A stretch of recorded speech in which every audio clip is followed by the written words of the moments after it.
What's up, all my horror fanatics out there? Welcome back to Late Night Frights. I'm your horror host for this evening, the J. Sloan or Jordan, back here to do another video for you. And as you guys know, it is time for our horror battles week. We do one week where we do a theme, and the next week we do horror battles. So, the two films that I chose to battle for you guys today are two awesome vampire films. And the first one is the original 1979 Salem's Lot versus the 2004 remake of Salem's Lot. So this is a original versus remake battle.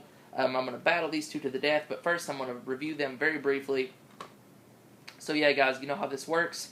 I'm going to review the original, I will review the remake, and then I will battle them to the death and split up in specific rounds. So what we're going to do is start right now. And yeah, we're going to start with the original, obviously the original 1979 film.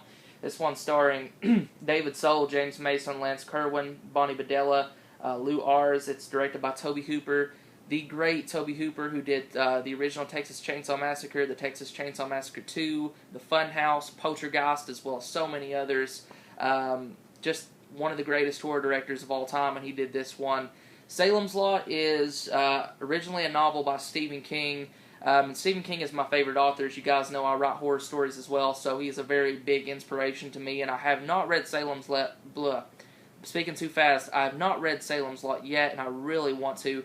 But this movie is just an absolute classic. This one is about 3 hours, maybe a little over 3 hours long, and it's basically about this writer named Ben Mears who leaves his hometown and wants to become a writer. When he does that and he fulfills his dream, he comes back to his hometown, and some weird things starts going on. Nobody really knows what it is.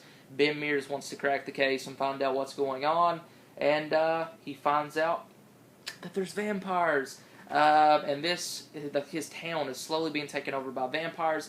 It's such a classic story. It's a long movie. It's like It, where it's like 4 hours long, but it never dies down. It's so interesting to watch. The depth with the characters is so amazing. Much like Stephen King's It, that, it's one of those long horror movies that you can just watch over and over. Or I know I can personally. And I love this movie. The vampire is so creepy. Kind of looks like a Nosferatu. You see there. David Soul plays Ben Mears pretty good. The best he can, I guess I could say. It's just a really very creepy, very eerie feeling movie, especially the kid scene at the window. That's all I'm going to say. Very, very creepy movie, and I absolutely love Salem's Lot. It's just a classic vampire flick, one of the best, up there with the best. You guys know my favorite vampire films, my top 5, and this is definitely one of the best vampire films ever made. And it's a made-for-TV movie, which makes it amazing, much like It, where it's too long that it has to be split up into parts. And I just love it. Yeah. I don't know what to say. Great flick, good acting, very chilling, I can't speak. Very chilling, very suspenseful. Definitely worth a watch if you haven't seen it. So there you go. Salem's Lot, the original. I want to see, or I want to read the book so bad. I need to purchase it and read it. So, the next one is the remake of Salem's Lot, which again is a made-for-TV movie. This is not mine, like I said. This DVD is not mine. This is my mom's husband's copy. And I watched this recently, and I was really surprised by it. I didn't think much of it. I didn't think it was going to be good. But I ended up really enjoying the movie. It had some flaws. In this one, you have, I know his name. Rob Lowe, Andre Brower, Donald Sutherland, I don't know, I have Donald Pleasance on my mind, I guess. Samantha Mathis, Rudiger Hauer, and James Cromwell. So, this movie is, it's much like the original film. It's got a few differences, and that's what I like about it. Much, like the Psycho remake is like play-by-play like the original, and that's one downfall with the film, but also the acting was just way overdone. But this one is really good. Donald Sutherland just has that feeling about him, much like Kiefer Sutherland does, where it's very creepy. Like, I just like seeing him on screen. He's been in so many good things, and he definitely plays a good character in this. And this one follows the same direct plot of Ben Mears coming back to town. This one, like I said, it takes a few different turns, which I will not spoil. The acting was done pretty well. Rob Lowe played the character of Ben pretty well. there were some creepy moments in this. The head vampire, I have to say, was not as creepy as the head vampire in the original film, but it is what it is. It was a good remake. It runs about the same time, about 3 hours, and you definitely, or I know I didn't get tired with this one. I really, there were no yawns during this movie. I really enjoyed it. It also had the kid from the Hills Have Eyes remake, the brother, Bobby, and he did a really good job in it as well. Just a really solid remake, that's all I can say. It is made for TV, much like the original, but it's done really well. I don't know, I can't say whether both of these movies follow the book to a T, because I haven't read the book, and I'm not going to lie. So I can't say that, but it does do its job, and it does its purpose. It is a good vampire flick. So, guys, let's dive into the horror battle itself. I got my iPod here. I got my rounds on my iPod. Okay, so round one is body count. So, body count in a vampire flick doesn't necessarily apply to the round itself. I mean, it does in a way, but I would have to say the body count was both equal on this one. There was maybe a few here and there, different body counts, a couple kills off. I don't know. I remember when I watched this one, which was recently, maybe a couple weeks ago, it just felt so much like the original, but I haven't watched the original in about a year, but I really don't think there's much of a difference in body count. So,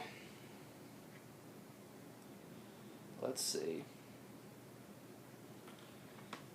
I'm just going to base this round on creepy and eerie feeling, which one that I felt more creeped out by watching, and that would be the original. They tried to accomplish in this one the same scene that I mentioned about in the original, but it just didn't work, for me anyway, and this was more creepy, more eerie, and So, moving on to round two, story and originality. Which one, was more original? And of course, this is a remake. Remakes will always lose in this category simply because they are a remake of an original film. This one did follow the novel, and it was the first one done, so I have to give the second round to this one as well. So, 2-0. Blood, guts, and gore. Let's see. Well,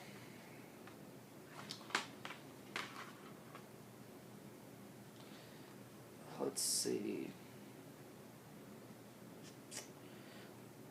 Both of these movies were not bloody or gory films by any means. But I'm going to say special effects. Which effects were done better? I think the effects in the original were really good. And there weren't too many effects in here. I'm going to give the round 3 to the original as well. This one had some pretty cool special effects, but this one really outdid itself with the making of the vampire back there, as you can see. I know I'm holding it really awkward, but the vampire, I don't know. I just have to give the round to the original film. Practical effects outweigh, the newer stuff. So practical, I really thought the effects on the original Salem's Lot, although it was in 1979, was still pretty good and superior to the remake. So 3-0. Personal enjoyment and replayability. So once again, guys, for the past couple battles, I have not there's been one movie that I haven't given any rounds, and I don't know, I regret doing that, but I have to be true to the categories, and my personal enjoyment was the original. I love the original, very creepy, very eerie. So yeah, guys, 4-0. Now, once again, guys, I said this with my last battle where I did Creepshow and Body Bags. The remake of Salem's Lot is really good. I'm not telling you not to watch it. Watch it. I told you in the beginning of this video that I really did enjoy this movie. It just doesn't meet the categories, and overall, I do enjoy this one better, so it is always going to win for me. So Salem's Lot, the original, classic, and the remake is really good as well. So check out both of these films if you haven't. If you're a vampire fan like myself, it's one of my favorite subgenres in horror. Definitely check it out. Thank you guys for watching. I'm the Jay Sloan. You just watched Late Night Frights. Comment, subscribe, and as always, guys, keep it horror. Peace.